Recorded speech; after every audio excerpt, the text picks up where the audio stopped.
Now, Mariah is going to attempt to follow him. Mariah Warren from Ketchikan, Alaska, teaches marine transportation at the University of Alaska in Southeast, and having served in many Alaskan fisheries, now runs a tender. Is that correct? She's a captain. Let's hear it for her, Mariah. Thanks.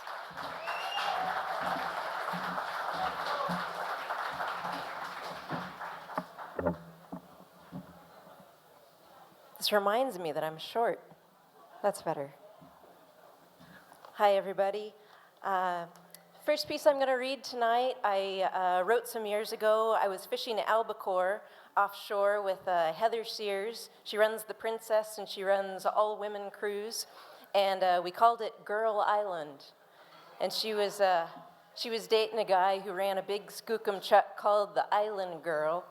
So I called this piece From Girl Island to the Island Girl, a rhapsodical reverie.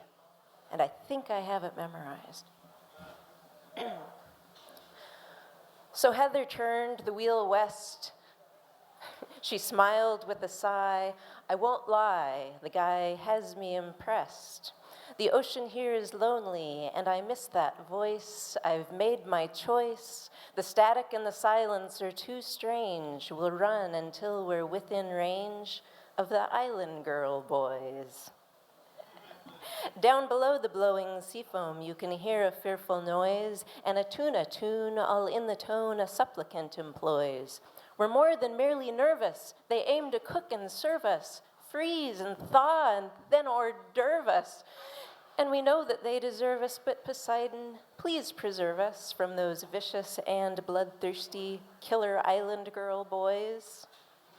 No attributing this to our siren wiles or any wishes we may have to learn your hot spots or get lucky with the fishes, but we fawn upon your prowess so and envy your cool poise. Ambassadors to Tuna Town, we know you merely say, renounce the briny deep for the briny hold, come join the fold. And the fish don't have a choice, they must obey the Island Girl boys. No others could equate. You are the true masters of bait. You debonair and dashing, gaff hook wielding and throat slashing, dangerous yet rather cuddly, artsy, craftsy, very studly, connoisseurs of the sea's fine Piscine joys, you Island Girl boys.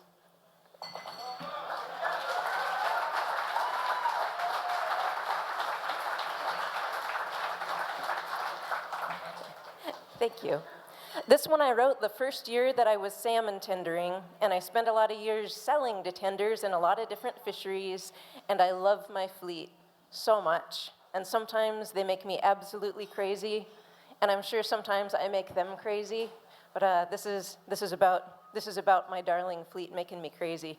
It's called Tenderly Awaiting, an Ode to Tender Baiting.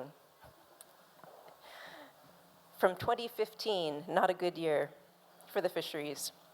In the sound of good Prince William and on the Copper River flats, the tenders roam, collecting fish and storing them in icy vats.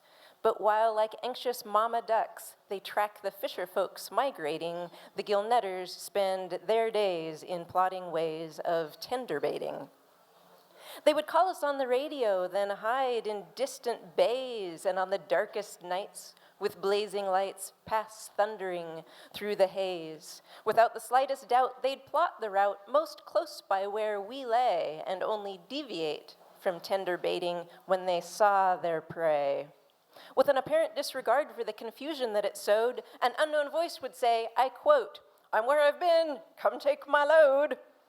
They also seemed to crave companionship when hauling in a set, because they'd wait for our arrival and then start to pick the net. No matter how you run the route, they only call you from afar, like little kids who never need to go until you're in the car. We would critique the sundry methods of the ones who made us wail, with extra points awarded when they left us standing at the rail.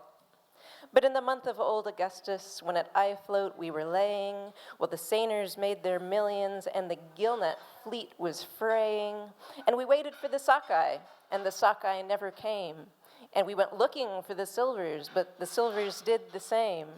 We recognized the reigning champions with whom we must contend because the salmon won the tender baiting contest in the end.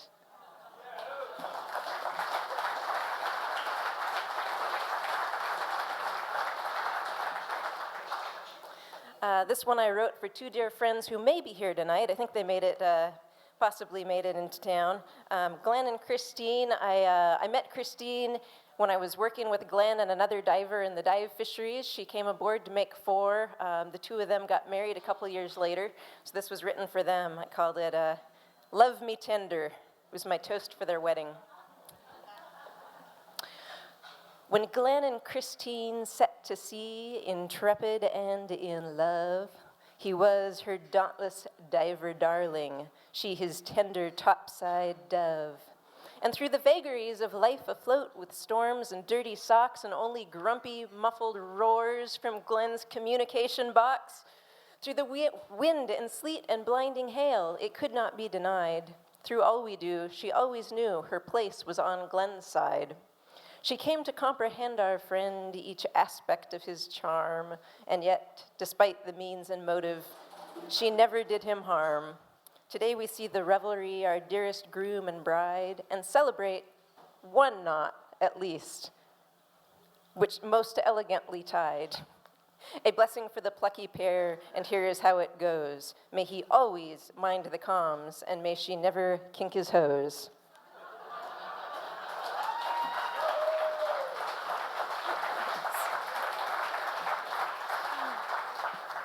Okay, so there was some mention of our inspiration to be songwriters from the wonderful songwriters at this event.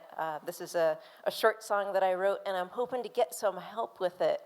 So the refrain, which I'm hoping you'll sing along with me, this might be a familiar tune, goes, fa la la la, live to tell the tale. To tell the tale. Right, and this one is about the fact that this weekend is all about stories, and the only way that you get good stories is to survive, yeah? All these stories we're hearing this weekend, it's because someone made it back. So this is a song about making it back. Planks will rot and through hulls fail, fa la la la, live to tell the tale. Human beings are small and frail, fa la la la, live to tell the tale. Don we now our Gumby apparel, fa la la la la la la la la. Practice what to do if you have to bail, fa la la la, live to tell the tale.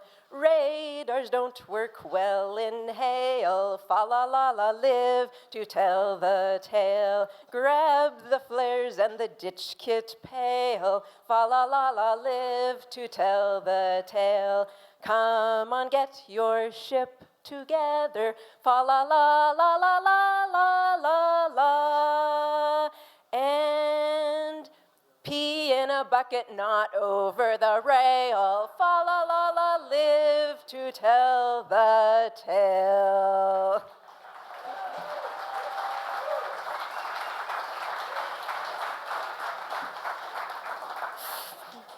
Okay, one more on a similar topic, but a slightly more serious vein. So at the university, teaching marine transportation classes, I tell the students it all boils down to one thing. The entire message could be condensed down into, please don't die at sea. And so I called this one, Please Don't Die at Sea. Please don't die at sea, my friends. Life always ends, but it doesn't have to yet. There must be better reasons than for one more set. Consider factors such as wind speed, duration, and fetch. Consider, if you die today, the fish you'll never get the chance to catch. Please don't die at sea, my dears. Tell the story instead someday over burgers and beers about the time the storm called your name and you chickened out. The kids are listening. Those are the times they need to hear about. Remember your heroes, those storm-gray, bright-eyed women and Poseidon-bearded men? I know we all do. Please survive, so someday you can be a grouchy, salt-encrusted, wise and inspiring old-timer too.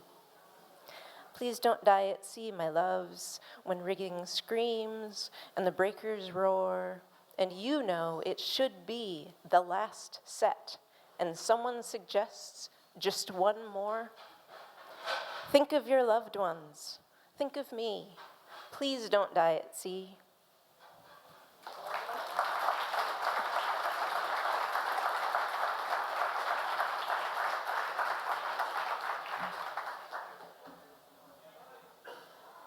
So here at the end, I just want to make a dedication.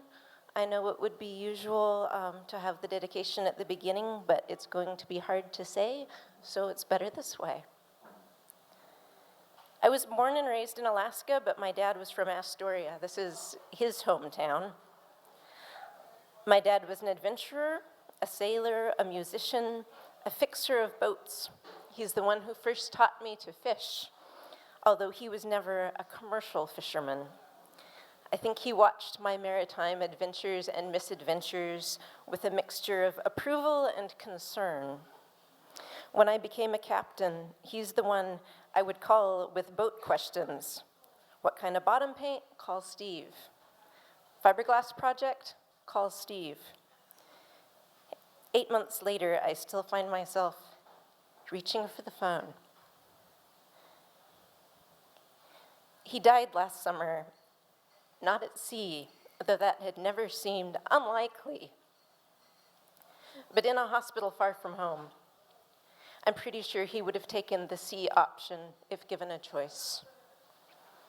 The rest of us just wanted to have another 20 or 30 years to enjoy his advice, his songs, his company.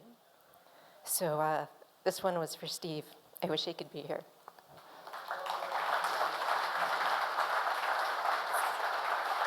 Thanks.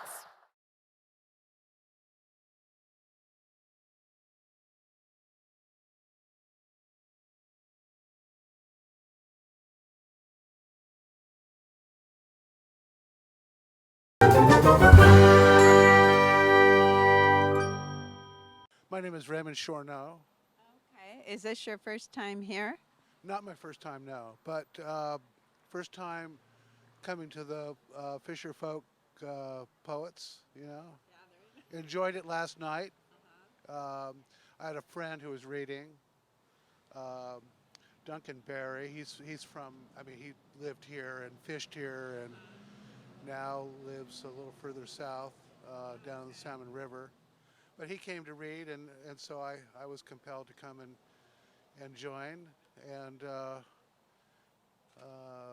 so it was a pleasure, yeah. Any surprises? A lot of people my age who have fought the good fight and lived to tell about it, you know. So it's always a pleasure to look into those faces and see the truth, you know. So it's an authentic gathering, you know. So, Authentic? authentic, yeah. The characters. So I'm as much taken by the faces as by the poems themselves, you know. So, but I'm glad that they're still doing it. So, anyway. Where are you from? Well, I live in Portland now, yeah. But I come from the East Coast, so.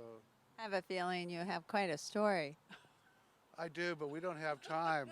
Yeah. All right. Well, thank you for your time.